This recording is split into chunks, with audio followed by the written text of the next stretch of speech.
Many thanks for making a date on the marketplace today. Let's now settle for a very fair story. Inflation for the month of October has declined from 9.8% to 9.5% year on year, a reduction of 0.3% recorded in the previous month. According to the Ghana Statistical Service, the fall in inflation for many non-food items in the basket accounted for the current reduction. Acting Government Statistician Ban Wadie has been explaining in an interview with Joy Business and notes this rate is the lowest since January 2013. The year-on-year inflation rate was 9.5% as compared with 9.8% recorded in September 2018. The monthly change rate in October 2018 was 0.7% as compared with a rate of 0.0% that was recorded in September 2018. And the year-on-year non-food inflation rate for October 2018 was 9.8% as compared with a rate of 10.3% recorded in September 2018. And the year-on-year food inflation rate for October 2018 was 8.9% as compared with 8.7% that was recorded in September 2018. And the year-on-year non-food inflation rate was 0.9 percentage points higher than the food inflation rate. Then in October 2018, the year-on-year inflation rate for imported items was 2.3 percentage points higher than that of locally produced items. The main price drivers for the non-food inflation rate were transport with a rate of 13.9%, clothing and footwear a rate of 13.4%, recreation and culture a rate of 12.7%, and furnishing household equipment and routine maintenance a rate of 11.9%. And the price drivers for the food inflation rate were coffee, tea and cocoa with a rate of 13.1%, fruits a rate of 11.4%, food and food products not elsewhere classified a rate of 10.5%, mineral water, soft drinks, fruit and vegetable juices a rate of 10.4%, meat and meat products a rate of 10.1%, and vegetables a rate of 9.6%. That was Government Statistician Ban Wadie. Now, there appears to be a standoff between the Communications Ministry and the Bank of Ghana over financial data of mobile money customers. Documents cited by Joy Business show strong exchanges between these two institutions. But who really has the mandate to manage this data? There's more in this report. Documents cited by Joy Business shows the Communications Ministry in a strongly worded letter instructing the Bank of Ghana to allow Kelny GVG access data covering individuals who use mobile money. This is because the appointment of a company to help with revenue assurance of the various telcos gives it the right to undertake the activity. The Bank of Ghana, however, refused to comply with this directive. Another letter from the ministry sought to use some harsh words at the Bank of Ghana officials following their decision to refuse their request. The Bank of Ghana, in a separate letter, insists, even though it is willing to work with the various regulators, the current laws do not allow it to hand over such confidential data to Kelny GVG. The Bank of Ghana has therefore again written to the various telcos to disregard the earlier letter from the ministry. Sources say there have been some informal meetings between these two parties and even the Ministry of Finance. However, it is unclear for now whether the Communications Ministry, the National Communications Authority and Kelny GVG have agreed to review the position after these informal meetings. Joy Business understands some of the telcos are also worried about the disagreements and how they are impacting their operations. But persons with knowledge of the best practices in the other parts of the world and even various laws have all argued that the Bank of Ghana is right over the stance it has taken on this issue. Let's stay on this a little longer, and my colleague George Rafi, who has been following up on this development, joins me live on the phone. George, you're welcome to the marketplace. Now, what more can you tell us about this disagreement going on? So what I can tell you is that on the part of the telcos, it looks like they are going to comply with what the Bank of Ghana has given them. Initially, they were worried about the back and forth and the uncertainty. But again, from their legal engagements and engaging those who matter on these issues, they go with what the Bank of Ghana is saying with respect to the fact that even though earlier on there were some instructions and directives from the Communications Ministry and even NC that failure to comply with this by allowing Colony GVG to plug their systems into their mobile money transactions to attract sanctions, they are going with the Bank of Ghana. They believe that the Bank of Ghana is right on this. They are worried about the uncertainty, but it looks like the legal advice that they have all taken, they are going to go with what the Bank of Ghana is saying and deal with the Bank of Ghana when it comes to mobile money transactions and giving the confidential data to the regulator, that is the Bank of Ghana.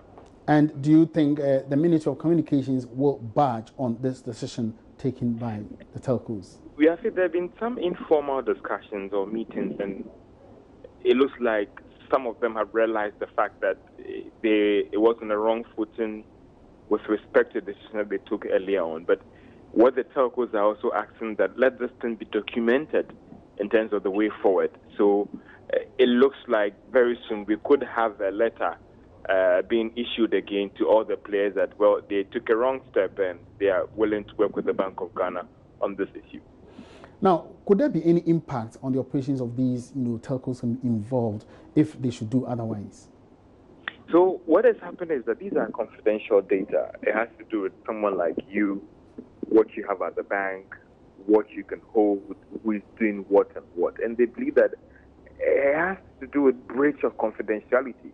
Okay. So it could have an impact in terms of people who are dealing with the telcos and i.e. the bank. Don't forget that there are some people who have their mobile money transactions or data linked to their bank accounts and all those things. And I'll give them this data to the bank, believing that they are holding in trust for me. Their fear is that it could have an impact on the number of people who are dealing with them for that particular service. And that is why they are trying very hard to safeguard that information and not to give it to a third party when it comes to carrying out their revenue assurance duties. All right, many thanks for your time. George, we are bringing us up to speed with the current standoff between the Ministry of Communications and the Bank of Ghana. Let's now do some budget stories. And Minister for Energy, John Peter Amewu, says he expects nothing but continuity for the energy sector in the upcoming budget. He lauded the impact the 2018 budget statement made on power supply and distribution and noted that he expects the Finance Minister to focus on measures that will continue to provide sustained power supply for economic development. Mr. Amewu was sharing his expectations ahead of the budget presentation on Thursday at an oil and gas summit here in Accra.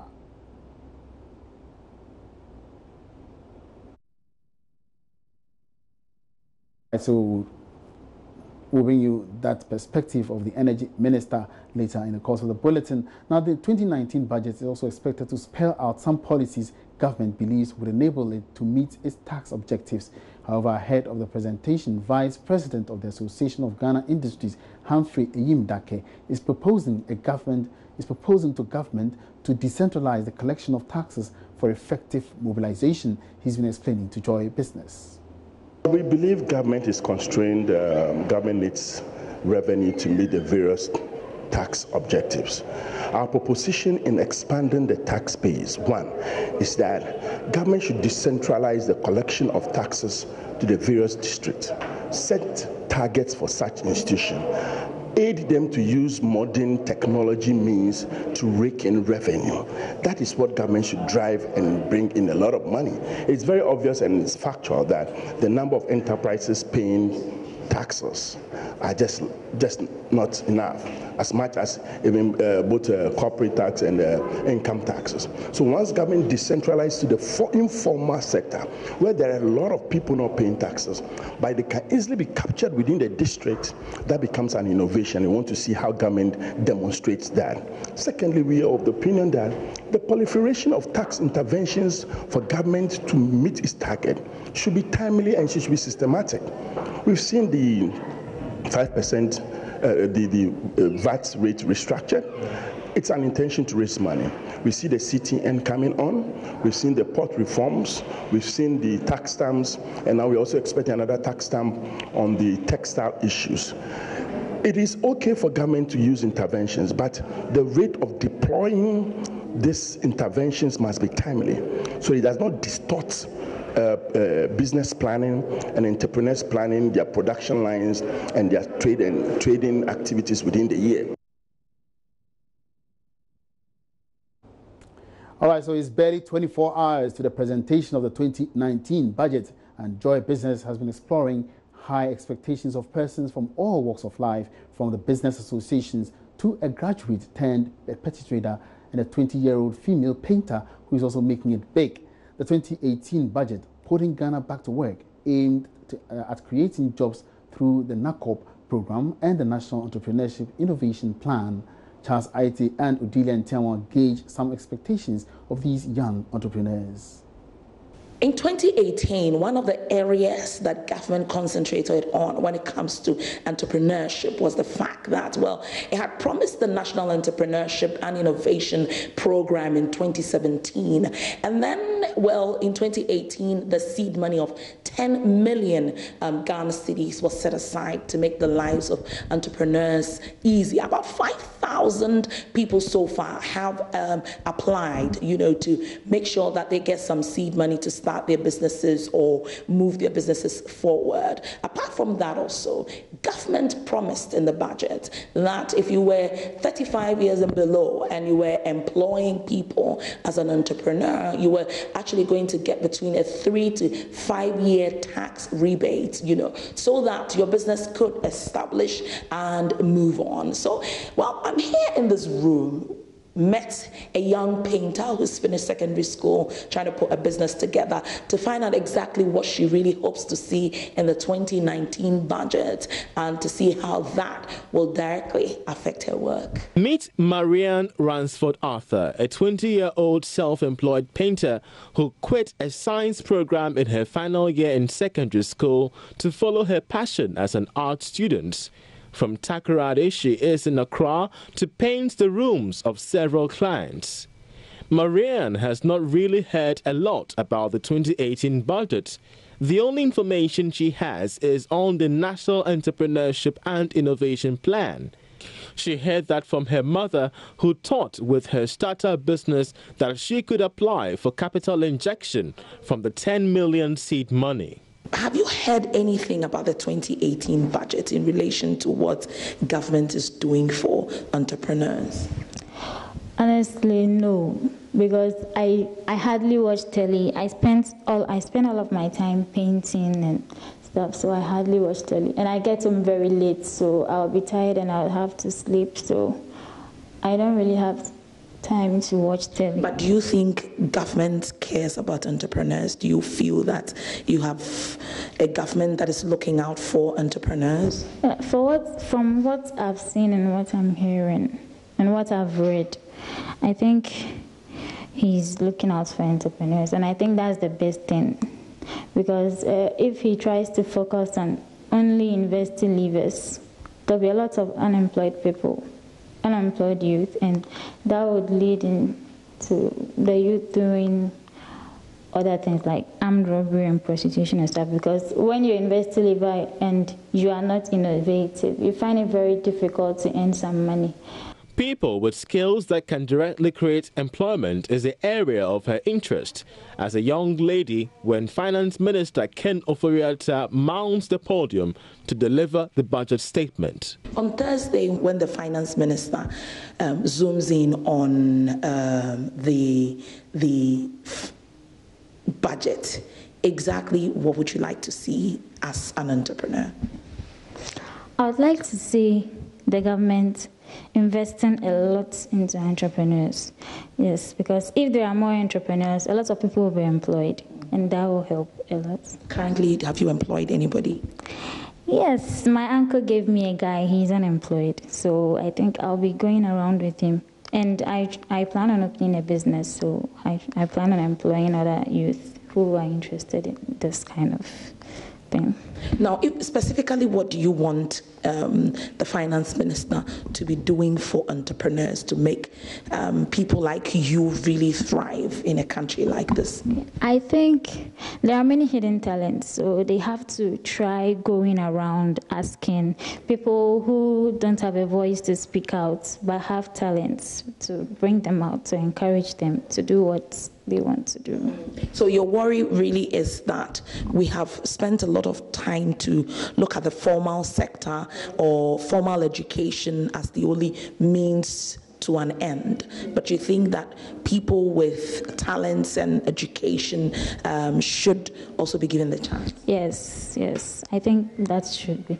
Because not everybody is good in class. Not everybody is good at reading and stuff. So I think they should push those who have talents. I completed the university with CGPA of 3.3. That is second class upper.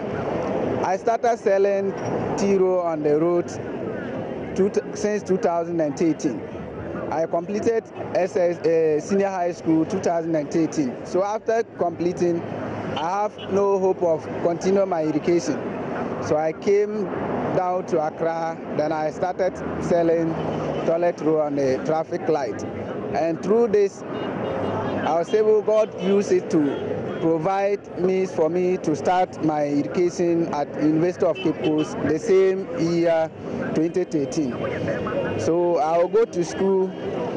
I spent, let's say, 4 months in school learning, and after those 4 months, I come home and I start the work again. And at the end, that is where I used to sponsor myself. But notwithstanding, when matter does not help, I have to enroll in student loan trust to help fund my education. But I think level 200, the one who guaranteed for me died. So my student's loan was cut off. So that means I have no other way than to return back to the road, and all my hope is on the road. On one of the busy streets of Accra, you will find Samuel Agbene, a Cape Coast University graduate with a second-class upper certificate. He has resorted to selling some toiletries as a main source of income. Call it determination or strong faith to achieving greatness, Samuel believes what he does gives him some hope for the future. Sometimes we have to believe in God and then take action. You don't sit down expecting the government to do everything for you. No. If you sit down and you are waiting for the government cannot provide jobs for all of us. So we have to find a way getting money or find a way doing something. With rising increase in unemployment rates, many other young graduates like Samuel have resorted to petty trading. He wants to start his own business as a university graduate. But with little or no capital, his business pitch still hangs in the balance.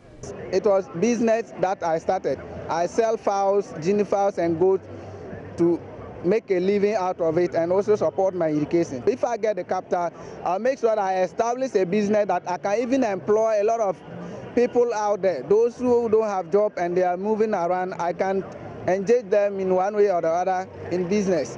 We also got in touch with Bright Sasu, the retailer who supplies Samuel with his stock of toiletries. He narrates how challenging it has been for him as an entrepreneur over the past years. It's not easy.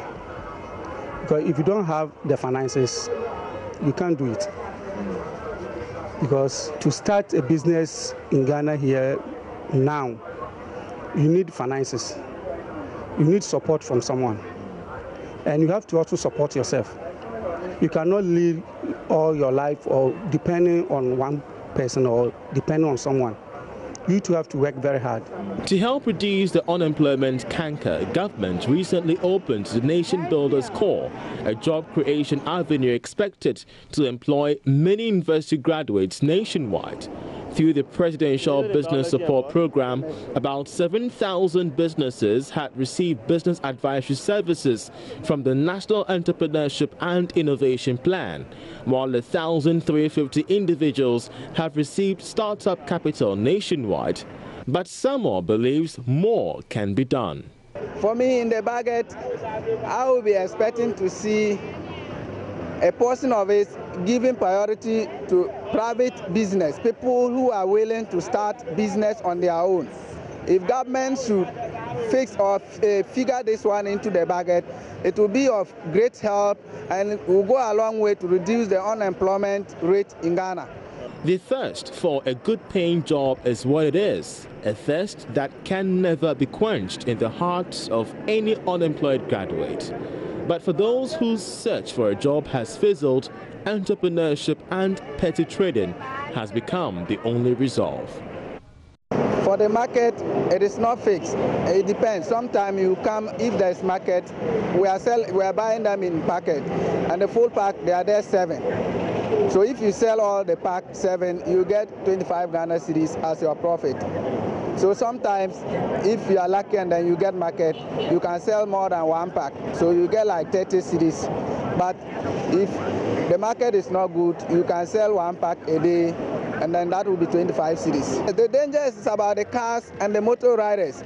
Sometimes you go there, you just show your T-road to them, and then sometimes somebody can just roll the glass and then insult you. He say, oh, I have eyes, I've seen you, why did you show it to me? You are foolish. Even though government has come up with several interventions, talk of the NAPCO program, talk of the various interventions that aids in entrepreneurship drive and even job creation, stories like that of Samuel still resound, especially when they're left with no option than to resolve in the selling of tissue papers on the streets of Accra. Oil businesses Philip Namfuri thinks with the current struggles at the banking sector, government continuous support for startups and small-scale businesses will be the way to go. Going forward into the 2019 budget, I'm sure we should see more moves, more interventions, more programs to grow the entrepreneurship and, most importantly, the SME space. Because you know, when an entrepreneur starts, he starts small, it grows the SME. Then we see the big businesses as they try and sustain their operations. The 2019 budget comes amidst high expectation from business associations who say next year's budget should give a clear appreciation of how the economic environment will be like. For most of these associations, the city is the prevailing issue on their minds. President of the Ghana Union of Traders Association, Dr. Joseph Obeng, says the 2019 budget must offer solutions to the cost of doing business in the country, especially dealing with the currency fluctuations. The holding factor is the exchange rate, and then we are expecting that it should be looked at. The Association of Ghana Industries, AGI, also wants the budget to give clarity on how government seeks to fund its flagship programs. Sechuma Kwabwa is CEO of the AGI. The expectations on AGI has always been very high. Because for the private sector, they want to see a leader, and I think we are achieving just that. The challenge is that once you are doing well, the expectation is even higher. So businesses are always coming on us. What is AGI doing about this? When tariff goes up, what is AGI doing about it? So the expectation is very high, and we hope together we'll be able to meet that expectation. And advocacy for the manufacturing sector was largely spearheaded by the state. We have gone beyond because we see industry is not only manufacturing, but key services that impact on the manufacturing sector. Whichever way you see it, the 2019 budget is exactly going to be a game changer for both businesses and petty traders alike. All right, so it's definitely going to be a comprehensive presentation of government's economic policy document come Thursday, and you can trust Joy Business to bring you up to speed with all the developments at the budget presentation and post-budget analysis. And that's it for the marketplace today. My name is Emmanuel Apuaji Biafi. Have a good afternoon.